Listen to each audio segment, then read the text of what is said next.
They were more than bandmates. They were brothers in boots, riding the wild wave of fame, from Jersey dive bars to global domination. But somewhere between the platinum records and sold-out tours, something broke. And Richie Sambora? He's finally breaking his silence. For years, he kept it quiet, until now. What really happened behind the glam, the grins, and the guitar solos? What did Jon Bon Jovi not say when Richie walked away? And why is one of rock's most iconic duos now a story of distance instead of reunion? This isn't just about ego or fame. It's about something far more personal. And once you hear what Richie reveals, you'll never hear those classic hits the same way again. Brothers in Jersey rock long before the limelight, Richie Sambora and Jon Bon Jovi were two driven musicians, grinding it out in New Jersey's local rock scene. Hailing from the working-class towns of Woodbridge and Sayreville, respectively, both were molded by the grit and tenacity of their hometowns. Their early music ventures, Jon with the Wild Ones and Richie with bands like Message, saw them playing tiny clubs, VFW halls, and backyard gigs, chasing a dream that few believed could come true. What brought them together was more than just ambition. It was a shared reverence for musical storytellers like Bruce Springsteen and blues-driven showmen like Led Zeppelin. When Sambora officially joined Bon Jovi in 1983, it was a pivotal moment for the newly signed band. His arrival didn't just fill a guitar slot. It elevated the entire sound.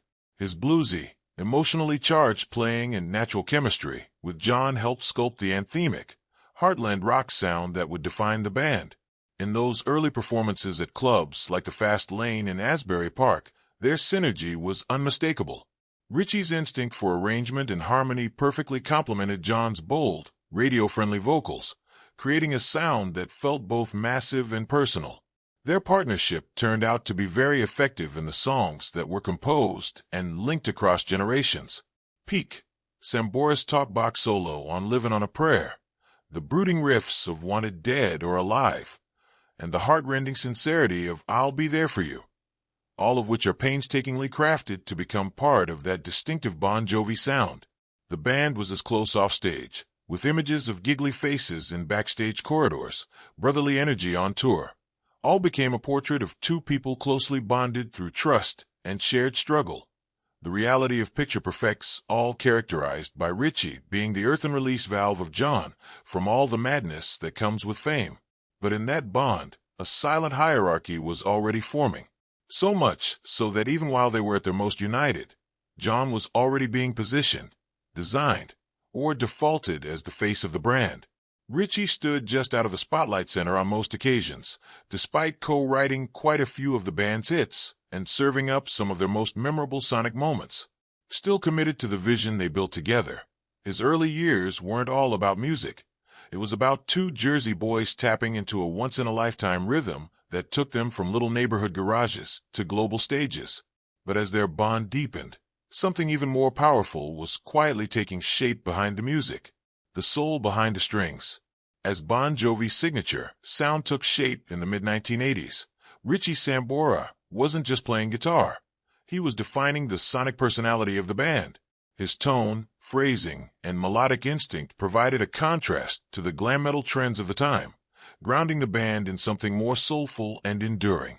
Sambora's style fused blues-based emotion with arena rock confidence, producing solos and rhythms that carried as much emotional weight as the lyrics themselves. His work on stage and in the studio was never about technical flair alone. It was about storytelling, each solo a narrative arc that expanded the song's meaning. At the peak of their creative synergy, albums like Slippery When Wet and New Jersey became masterclasses in radio-friendly rock with depth. While Jon Bon Jovi delivered vocal power and pop accessibility, Sambora's fingerprints were all over the arrangements, giving the songs warmth, edge, and that unteachable sense of feel. Tracks like Never Say Goodbye and I'll Be There For You showcased his ability to build emotional resonance into guitar lines, while his harmonies elevated every chorus into anthemic territory. Richie wasn't simply accompanying. He was completing the emotional architecture of their biggest hits. Sambora's uniqueness did not just stem from his skill, but from his restraint and intuition. He knew when to hold on for silence, and when to let a solo rip, when to harmonize behind Jon's voice, and when to allow his guitar to shriek. This balance became an important trademark of Bon Jovi's most recognizable songs, with his contributions to mood and texture surpassing any gaudy production.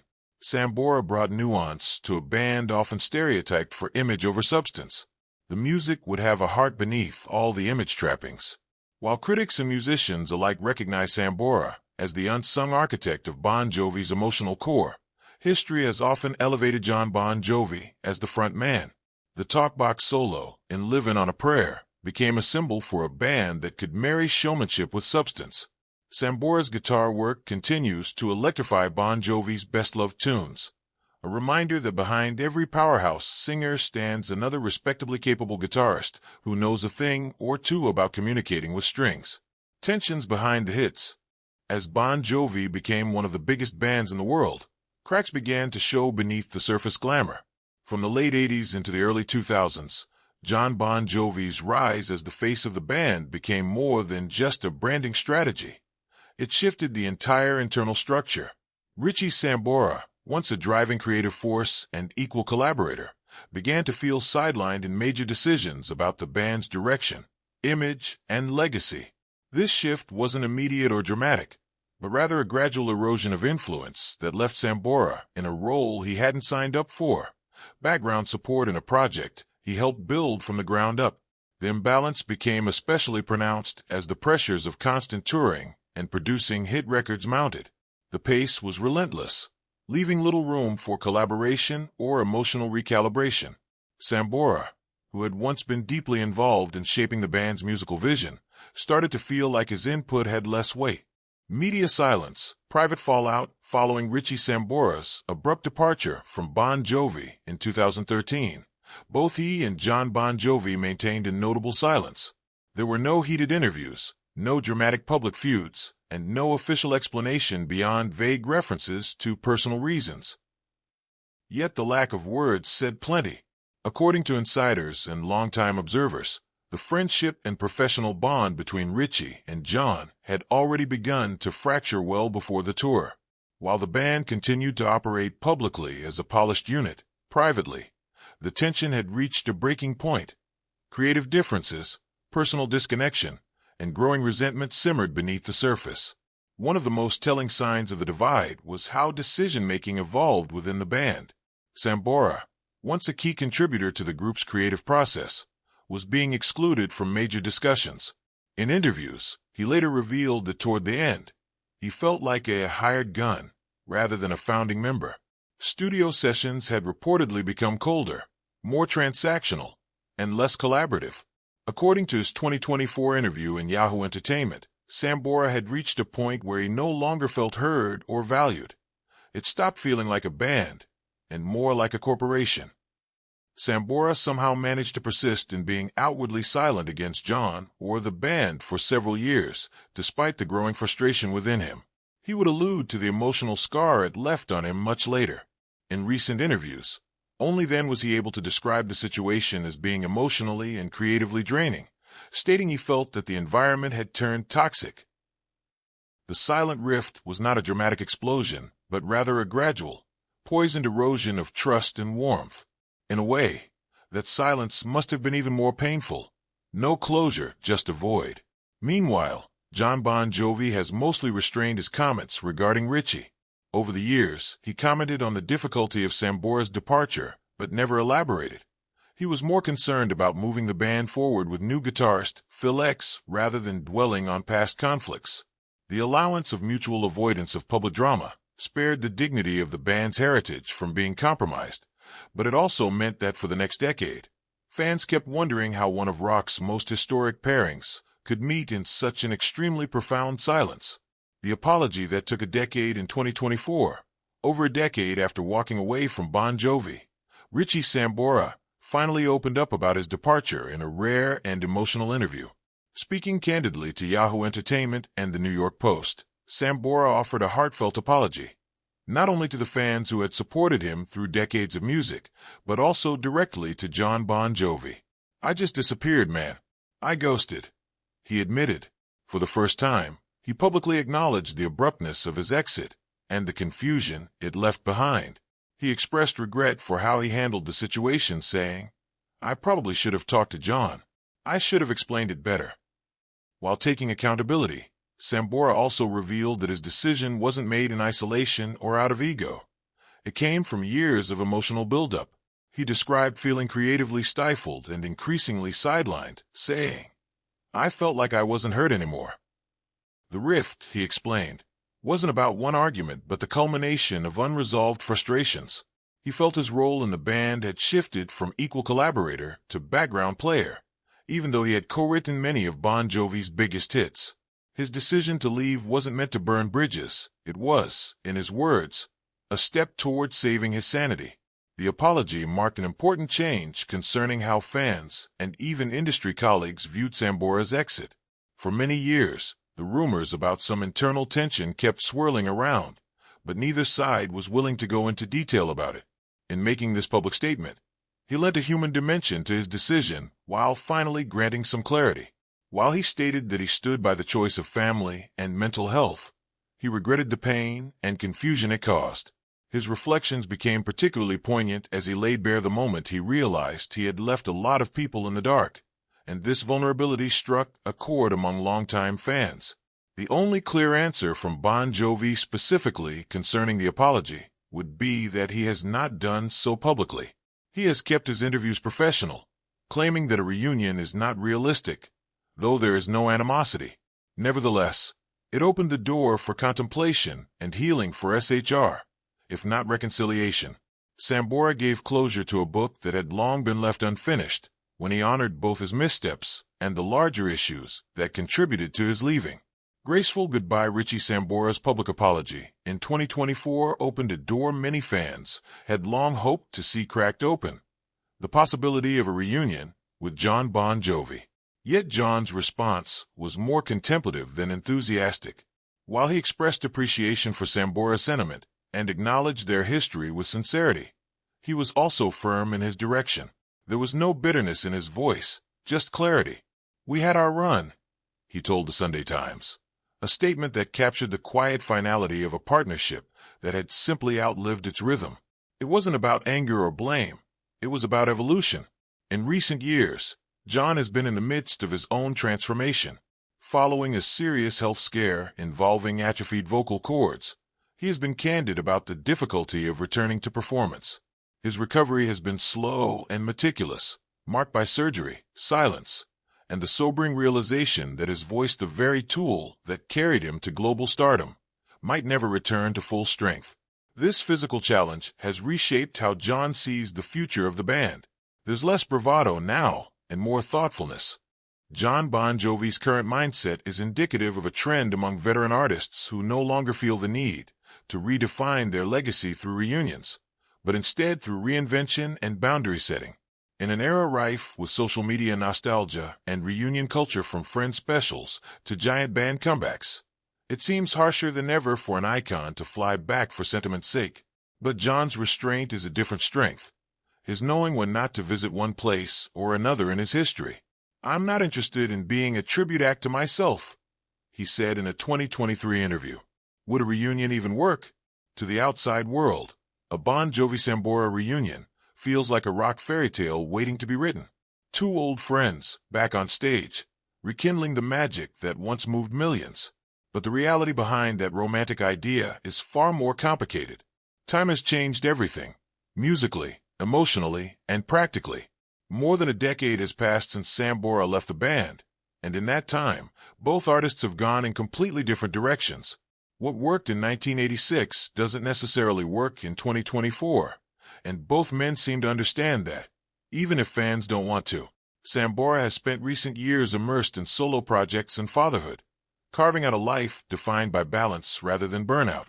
His music now leans toward blues, soul, and introspection, a far cry from the anthemic, high-gloss sound of Bon Jovi's peak.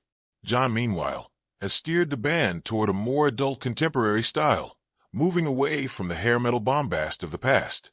Their creative goals no longer align, and forcing them together for the sake of legacy risks flattening the authenticity both have worked hard to preserve. Health is another big deal. Jon's vocal recovery has not left him much to work with physically, and a high-octane reunion show, as in the old days, would not just be exhausting but perhaps damaging. Sambora, too, says he has become more discerning by not taking performance opportunities that are not good for his personal health or long-term well-being because of the strenuousness of the tour. Even if one could deal with logistics, chemistry remains an issue. Decades of emotional baggage do not just disappear with a handshake and a sound check. Establishing that kind of trust takes more than just nostalgia. It requires a labor neither side appears eager to do. Even if it were going to be repaired, such an eventuality may end up hurting the very legacy such a reunion would celebrate. The power of Bon Jovi's tale lies in what they did together in that prime time, and not in trying to resurrect for the sake of reminiscence. Since then, Jon and Richie have carved out new lives for themselves, and a reunion may serve the fans more than the musicians themselves. For now, that dream remains just that, an idea that, whilst exciting, has little traction in the realities of where these men are today. Sometimes, the myth of a reunion is stronger than what the real thing would ever be. Long ago, veterans in the music industry warned against reunions based on little else than sentimental motivations of fans, and Bon Jovi is not an exception. Producer Bob Rock noted in a 2023 Rolling Stone panel discussion on legacy acts that some reunions work because there's something new to say. Others collapse under the weight of what they used to be. Ironically, it carries all the more relevance for Bon Jovi, the cultural credentials of which were once cemented at a very specific time in history. Audiences tend to want the emotional time capsule instead of those real, aging people behind it. So, it is not just logistical and personal, it is psychological as well. The version of the band that most fans romanticized falls in the years of prime MTV and arena anthems, but bringing that cast back together in 2024 might unveil the inevitable changes that age and life bring. And while the spotlight shifted, Richie found something far more lasting offstage. Legacy through a new lens in the years since his departure from Bon Jovi. Richie Sambora has gradually reshaped his identity, not just as a guitarist, but as a father, solo artist, and man committed to healing. In his 2024 interviews with Yahoo Entertainment and the New York Post, Sambora spoke openly about going through therapy, reflecting on past decisions, and finding peace outside the whirlwind of rock stardom. He admitted to past mistakes, including the way he left the band, but emphasized that those decisions were part of a larger journey toward self-preservation. For Sambora, stepping away wasn't just an exit from a band. It was an intentional move toward rediscovering who he was beyond the stage. Much of his focus now is on family, particularly his daughter Ava, whose modeling and acting career has begun to blossom. Sambora has often expressed how proud he is of her and how his decision to leave Bon Jovi was heavily influenced by a desire to be a present father. He's also quietly continued his solo work, occasionally performing at charity events and teasing unreleased music. While he's no longer filling stadiums on a nightly basis, his creative spirit remains alive, and it's channeled into projects that bring him joy on a personal level, rather than pressure from global expectations. Sambora, while regretting how things ended with Bon Jovi, maintains a sense of pride in the music they made together. He often speaks of the historic run they had, how their songs changed lives, and the legacy they created together.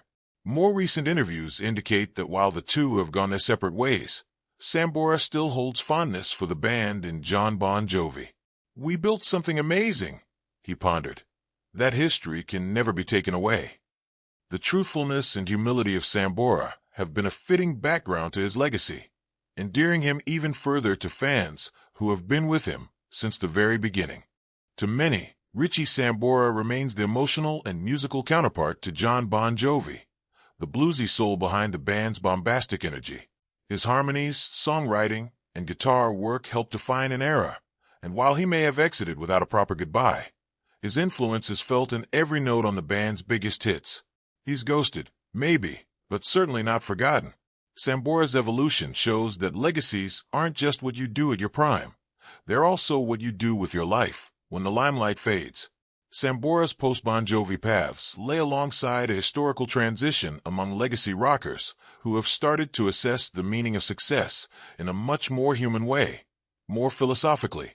Sambora, like Dave Grohl stepping into mentorship or Bruce Springsteen going into memoir and Broadway, has chosen to embrace raw authenticity instead of mere spectacle. In an interview in 2024, he said he had been inspired by musicians such as Eric Clapton and Bonnie Raitt, who discovered deeper meaning in quieter moments in their careers. It's not about being loud anymore. It's about being real. This assertion enabled him to take back control of his story and resonate with a generation of followers who sought emotional truth rather than sold-out venues. His evolution is not about the riffs and the radio hits anymore. It's about strength, reinvention, and the courage to grow up on his terms. If you found this story as eye-opening as we did, make sure to like the video, drop a comment with your thoughts, and subscribe for more untold truths from the world of rock. Got a favorite Bon Jovi memory or Richie solo moment? We want to hear it.